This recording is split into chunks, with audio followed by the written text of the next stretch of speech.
everyone, welcome back to CSEC English with Ms.Skeene. If you are new to the channel, I am delighted to have you in this awesome learning space. Don't forget to subscribe, turn on post notification, give this video a thumbs up, comment, and share with someone you think it might benefit. In today's video, we will focus on the art of public speaking. The final aspect of the English SBA requires an oral presentation on your individual theme or topic. I know that this might be a nerve-wracking experience for some, but fret not thyself. I have invited a special gem from the media to share with you today.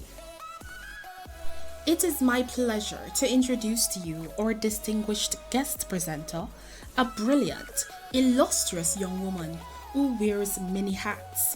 She is a quintessential TV presenter, writer, publicist, motivational speaker, news anchor, and host of an awe-inspiring YouTube series. She has been a stalwart member in the media for over 10 years. She worked at CVM TV, hosted The Achievers with Owen James on a personal note, and worked at JIS, Jamaica Information Service, as a TV presenter and writer. It does not stop there. This outstanding young woman was the executive producer and news anchor for CEEN Caribbean News at SportsMax Limited. She now works at the Office of the Prime Minister as a communications specialist. She is also a news anchor on Mello TV News. Ladies and gentlemen, our presenter today is very much capable, confident, and fluent. Her passionate dedication to promoting public speaking as an important component of empowerment is inspiring. I am honored to present to you the multifaceted and tenacious millennial, Tamara Mckayle.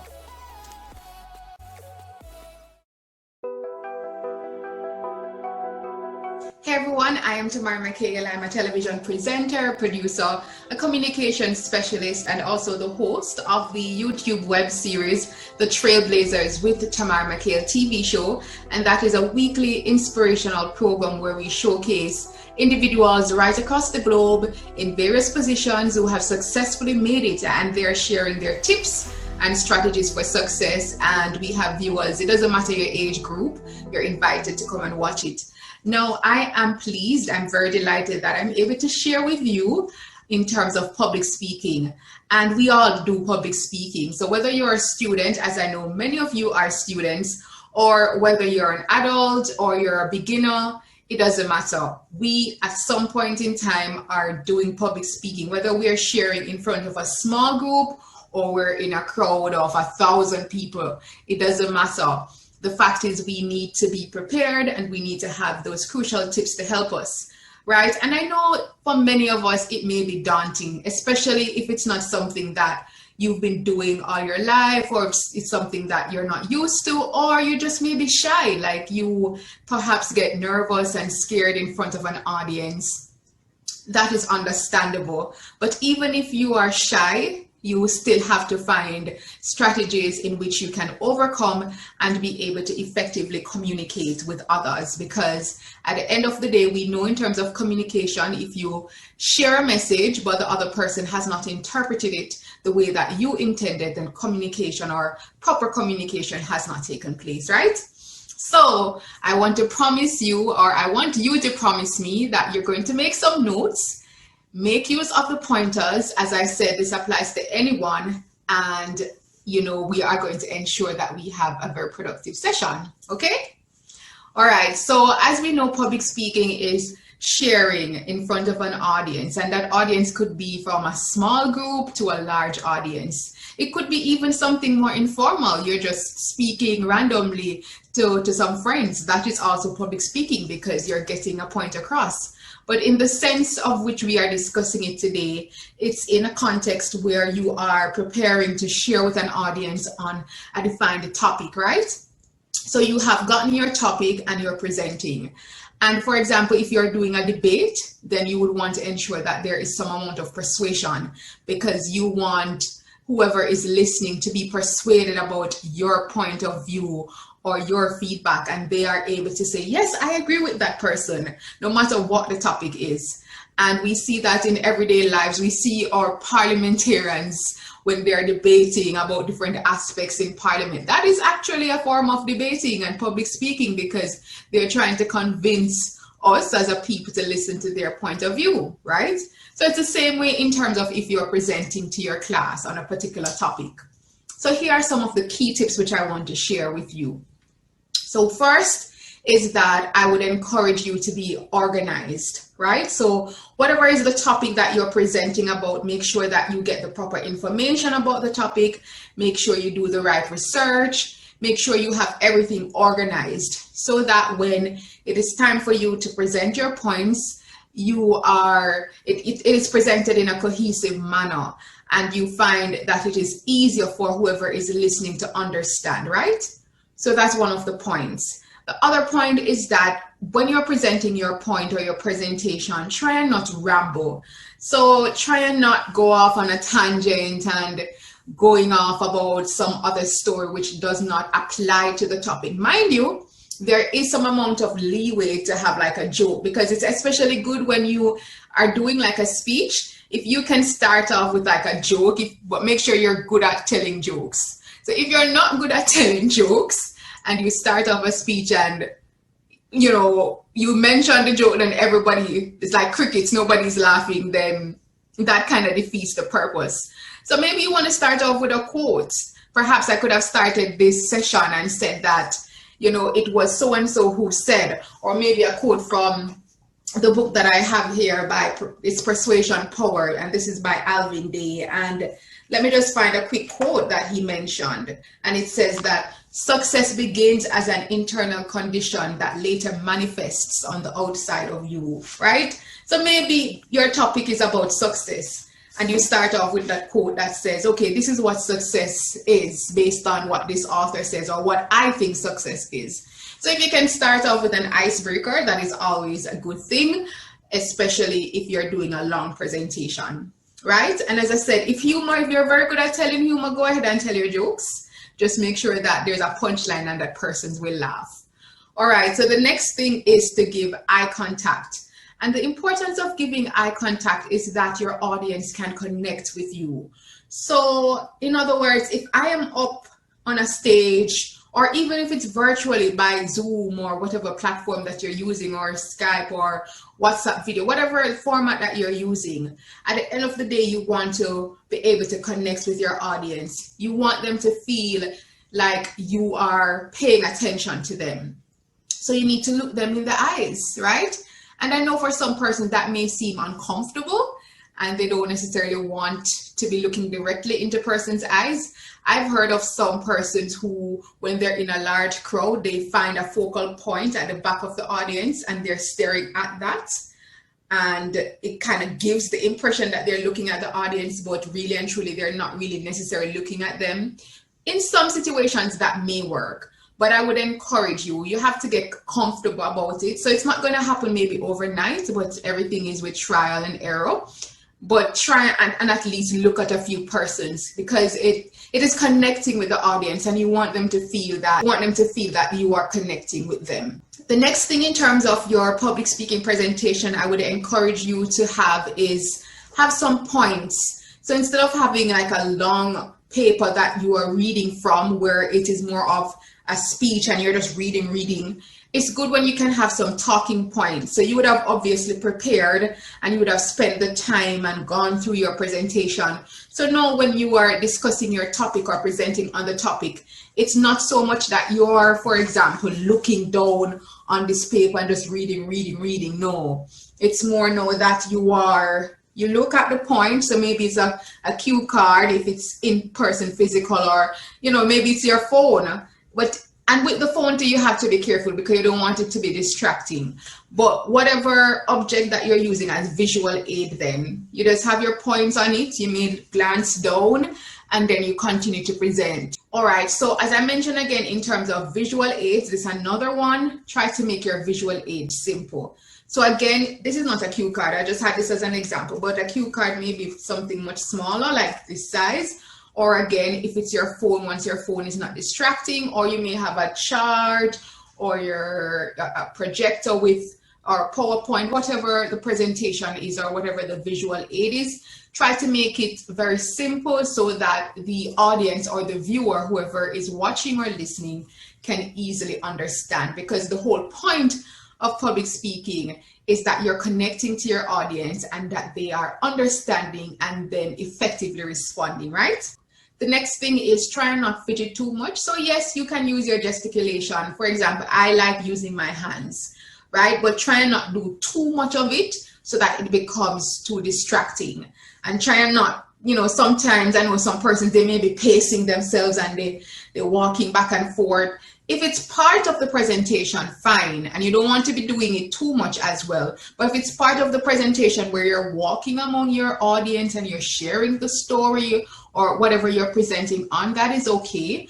But as I said, just try and not fidget too much where your nervousness is showing.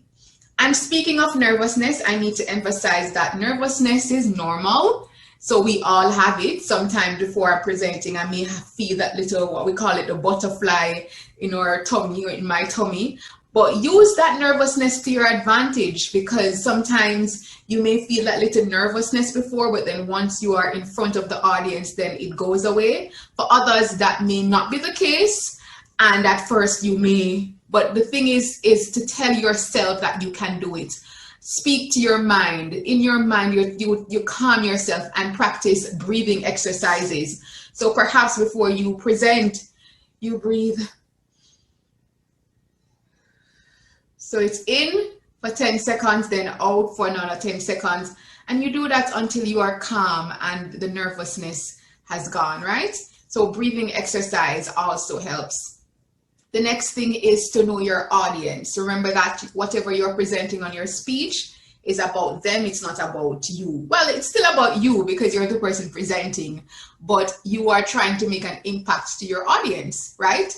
So you have to know who it is that you're going to be presenting to. So clearly, if I'm preparing a presentation for babies or toddlers who are into Paw Paw Patrol or whatever else, as opposed to presenting to like you, high schoolers and students, then it's a different kind of presentation, because the babies, they love to see colors and toys and things like that. So I would have to present it totally different from, you know, as opposed to me just kind of sharing with you in a more conversational kind of tone. So it's important to know your audience, right? And I think I mentioned this in some format before, but it's to organize your material in the most effective manner to reach your purpose, right? And then watch for feedback and adapt to it. So watch for feedback, meaning that when you are preparing your presentation, it would be good if you could record your presentation prior to the actual day of presentation or prior to whenever you're doing that official public speaking. So in terms of your practice, you record it from before and you could share it with a trusted friend or somebody who is very good at public speaking, who you could get their feedback from. And even if they're not good at public speaking, because at the end of the day, they are still a viewer. So you just share it with a family or friend or friends, and you say, what do you think about this? And you listen for their feedback. And I mean, not all the time, everything they say may be completely accurate, but I can guarantee that as a viewer, they're looking on, they're providing a perspective that you may not even have thought of, right? So it's good to listen to the critique. The next is, as I mentioned, try and not read too much. So try to have it more in terms of a conversational manner. Even if it's a formal thing that you're presenting on, it is still good when you can sound relatable. When it's not just the cow jumped over the moon and, or deep, you know. So you don't want to sound like you're just on a one tone. You want to sound like you're enjoying what you're sharing about. You want to sound like you're passionate about it. You want to sound like you believe in it. And the truth is, perhaps you've been given, as a student, you may be given a topic that you've not you're not passionate about, or you don't believe it, but this is what you've been asked to present on, and maybe it's a debate and you have to go with this mood, then you trust me, you have to act like you believe it and prepare yourself and present in such a way that the audience will at the end of the day agree with you. It's the power of persuasion, as my book behind me says, right? And remember that it takes practice. So once you are preparing, remember it's not going to be a one-day thing and then you're good at it and you are perfect. Even me, I'm still learning. Even with the television presenting, sometimes I make mistakes. I'm on camera and I make mistakes, but what do I do? Because that may happen during your presentation. I'm not going to be in the middle of a live newscast and be like, oh my God, I just messed up. No, I'd continue. Maybe if I messed up a word, I can correct it. Mistakes are bound to happen. That's a part of life. The important thing is not to beat up on yourself. If it happens during the presentation, just continue. Move on. And trust me, if you don't dwell on it in the middle of it and you just move on, it will not be counted against you, right? The next thing is to try and avoid filler words. Now, filler words are words which are comfortable. We are very comfortable with them, and we tend to use them when we're trying to figure out what we're saying next. And a popular one that many of us often use is So we might say, and he decided to, yeah, try and not be using the and things like that. Just try and get clear and straightforward and get to the point and say what you're saying, right? Yes. And I know it may be difficult, it takes practice, but one step at a time. I did mention in terms of rehearsing your delivery, so continue to do that, try and do that. That is a part of the preparation process before the actual day of presentation or the day of public speaking that you're doing, right? And the next thing, as I mentioned in terms of, earlier I mentioned in terms of using gesticulation, you can also use your body language. And trust me, a smile goes a far way. A smile keeps persons warm and relaxed and are more receptive to even listen to you. So remember how effective a smile is, because if you go up to present to me and your face is sour and you turn me off, like I'm like, unless it's part of your presentation. So maybe you're doing a little role play, a little skit at the start, then I could understand that. But if it's that you're actually presenting now and your face looks unpleasant, that's going to turn me off. So use the smiles. They are very important in terms of body language. And as I wrap up some other points, I would also encourage you to listen to other speakers who are effective. YouTube, the University of YouTube, for example, listening to me, watching me, listening to these tips. And there are so many others out there. You can even look up to persons who you may enjoy, listening to or watching. Maybe it's an Oprah Winfrey or Steve Harvey, or for example, the recent poet who performed at the inauguration in the United States, Amanda Gorman. And you may like her style. Whoever the style is, you can actually learn from them. I'm not saying you have to copy them, but in some ways you can emulate them and adapt, meaning you take some of the traits, some of the strategies which they have used, and you fit it for yourself to present. And my final thing, my last thing is stay true to yourself and your brand. So I know sometimes you may be doing a public speech and you may want to try to sound like somebody else. Some of us might even try and twang. Don't do that. When you go up there and you're presenting, I'm not saying, because depending on what the format of your presentation is, maybe you have to speak standard English, or maybe you can get away with using the dialect, the patois. It doesn't matter, but the point is that you need to be authentic to yourself when you're presenting. So I don't want you going up there and trying to sound like another popular public speaker, right? I want you to go up there and be John Brown or Mary or Tamika, whoever you are. Just go up there, be confident in who you are, and present your best self. And I encourage you to make use of these tips. Make use of them. Practice, practice, practice. Your diction needs to be clear. You need to be coordinated. You need to be cohesive. You need to have your audience, whoever is listening to you, to be able to understand, right? Use up your visual aids, use up your body language, but not too much. Everything in moderation, right? Use up the smile. A pleasant face is always wonderful. And of course, how could I forget? Make sure that you look appropriate for what you are presenting on. So clearly, if you are in a skit and you are acting, depending on the role, you may be dressed a certain way. But if you are presenting for an important presentation, find out what the dress code is. Find out if it is that you need to be in a jacket and tie or a nice skirt and have your hair put together neatly. So make sure that you are dressed appropriately for the occasion, right? Thank you so much. I hope these tips helped. Keep at it, keep striving. Check me out on my YouTube channel as well. I love to have more and more young people on the channel. I mean, I'm young, but younger because you guys are in high school. So thank you so much. Keep at it and continue to shine and do well. Much appreciated.